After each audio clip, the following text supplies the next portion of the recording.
Çocuklarda horlama ve burun tıkanıklığının en önemli sebeplerinin başında geniz eti ve bademcik yapılarının normalden iri olması gelir. Geniz eti ve bademcikler çocukluktan itibaren vücudumuzda bulunan lenfoid yapılardan birisidir.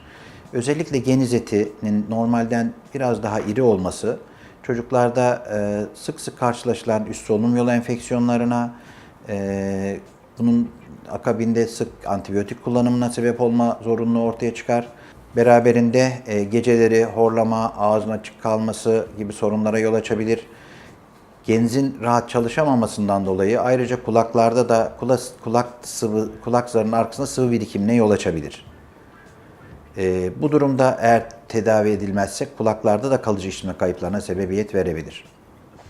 Bu problemlerin çözümü olarak öncelikle bize gelen hastaların eğer o anda da aktif bir enfeksiyon geçiriyor ise öncelikle tedaviyle bu enfeksiyonun giderilmesi, yoluna gidilmesi ve akabinde de eğer hala netice alınamıyorsa cerrahi yola geçilmesinde yarar vardır.